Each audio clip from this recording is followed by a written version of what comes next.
Всем привет! Мы продолжаем рубрику канала под названием «Анонсы», где я вам показываю свои свежие приобретения, а также те модели, которые до этого не демонстрировались на этом канале. Я вам покажу два сидельных тягача от XO Models. Это свежие новинки, которые появились в продаже буквально пару дней назад. Грузовики не очень дорогие, есть некоторые моменты, которые мне не очень понравились, но я большой поклонник американских сидельных тягачей и стараюсь не пропускать грузовики, которые выходят в 43-м масштабе. Также покажу вам некоторые модели от Neoscale Models. Это старые автомобили, снятые с производства, хотя они все еще встречаются в открытой продаже. И тоже будет интересно узнать ваше мнение, какая из моделей вам понравилась больше всего, какие модели из показанных мной в этом видеоролике есть у вас, и собираете ли вы американские сидельные тягачи. У меня спрашивали, будет ли обзор на International Lone Star. Да, эта модель, как видите, у меня уже в коллекции, и в скором времени я покажу ее более детально. И начнем мы сегодня с обзора бескапотника GMC. Очень необычный грузовик, и это машина в двухцветном варианте окраски. Бордовый низ, желтый верх. И сначала по фотографии мне этот грузовичок не очень понравился, и казалось, что это совсем микроскопический автомобиль, но на самом деле грузовик довольно крупный. Есть некоторые упрощения, дверные ручки отлитые вместе с кабиной, но в целом вполне хорошее качество проработки. И у XO очень хорошая покраска и сборка, без пятнышек клея, и удивительно, как в нынешнее время кто-то умудряется собирать модели без брака. Но один момент, который сразу я увидел без распаковки масштабных копий, это то, что на топливных баках на самом видном месте проходит очень некрасивый шов.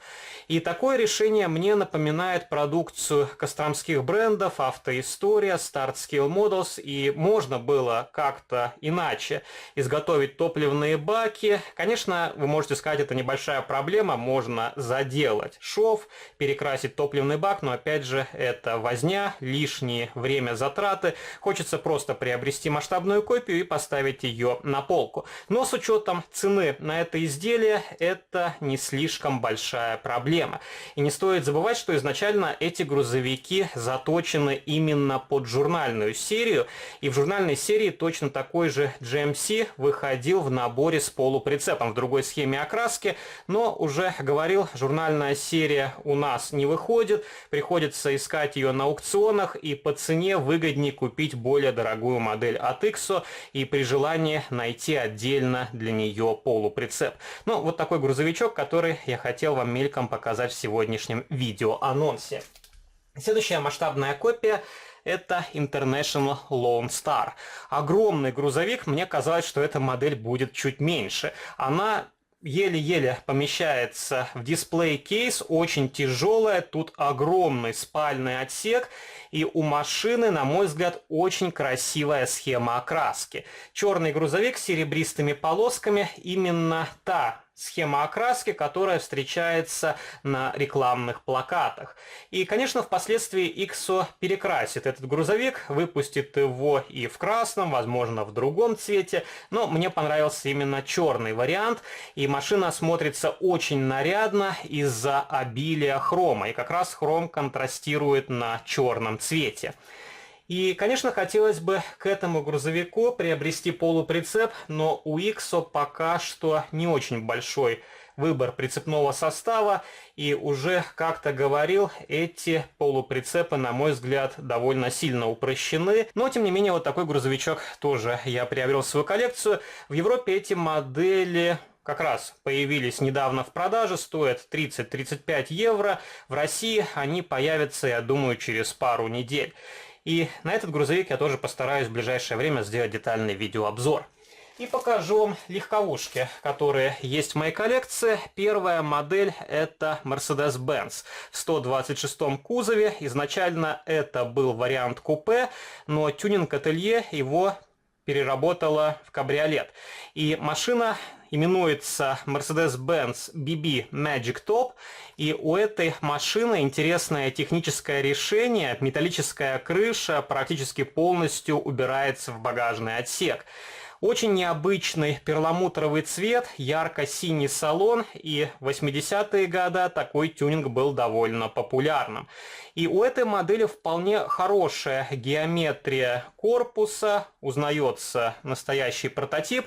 Если говорить о 126-х Мерседесах, то помимо Neo Scale Models, такое купе выпускал также Mini Champs Auto Art. И у меня в коллекции стандартная версия от Auto Art. Также есть два гоночных варианта от того же Auto Art. А от Mini Champs у меня конверсия. Была немецкая мастерская, которая переделывала обычные машины. И такой Mercedes у меня с расширенным кузовом AMG.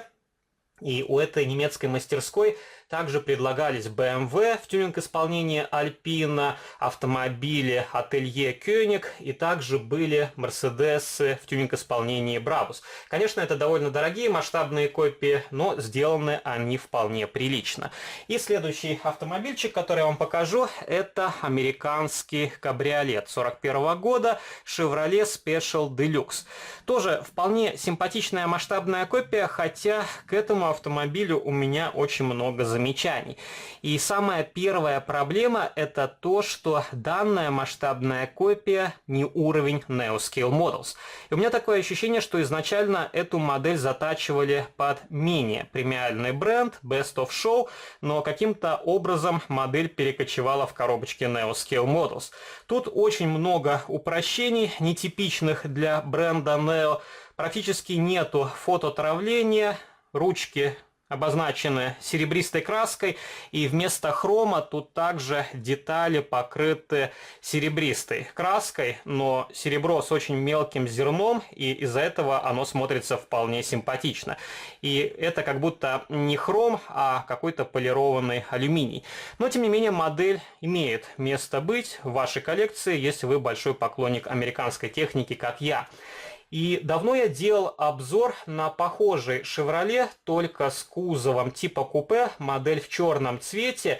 И если сравнивать два автомобиля, то кабриолет сделан чуть лучше. У него салон окрашен бордовым цветом, также выделены краской рукоятки стеклоподъемников, ручки открытия дверей, и, на мой взгляд, более удачно получилось сделать панель приборов. Тут обозначен циферблат, часики и окрашено рулевое колесо. Если правильно помню, на варианте купе салон был просто полностью одного цвета. Ну, вот такой автомобильчик. И давайте покажу вам еще одну модель от Neo. Это Mercedes-Benz в варианте пикап. Тоже очень симпатичный автомобиль, и по большому счету это масштабная копия переиздания продукции Matrix. И такой же Mercedes в коробочках Matrix предлагался в красном варианте окраски, и у Matrix была более детализированная модель. Тут есть ряд упрощений. Во-первых, у Matrix окантовка на стеклышках была из фототравления. На этом варианте она просто нанесена методом тампопечати. И у Matrix были лучше сделаны молдинги. Там, по-моему, тоже была наклеена тоненькая фольга. На этом варианте они обозначены серебристой краской. Это делается для того, чтобы детали со временем не отслаивались, но мы с вами знаем, что это просто удешевление производства. И у этого варианта мне понравился ярко-желтый цвет. Я небольшой любитель подобного цвета, но на этом пикапе он смотрится просто великолепно. И у меня также в коллекции есть вариант от Matrix. Других отличий у масштабных копий я не обнаружил. И эта модель по цене чуть дешевле, чем вариант от Matrix, хотя сейчас на продукцию Neo цены немножко подросли. И как раз вы можете посмотреть, как выглядит передняя и задняя часть у этого автомобиля. И покажу вам бонусом еще одну модель от бренда Oxford. Это Land Rover. Я как-то делал обзоры на некоторые модели данной компании, но особо особо интереса к ним не было. Если вам будут интересны другие модели, которые есть в моей коллекции, то обязательно поддержите видеоролик лайком. Это дает мне понять, что вам интересны похожие машины, а не сплошная журнальная серия. Пишите ваши комментарии, какая из показанных мною в этом видеоролике моделей вам приглянулась больше всего.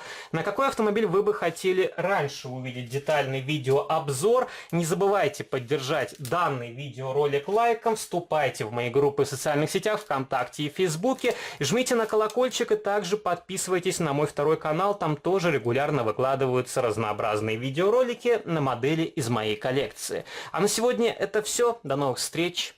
Пока.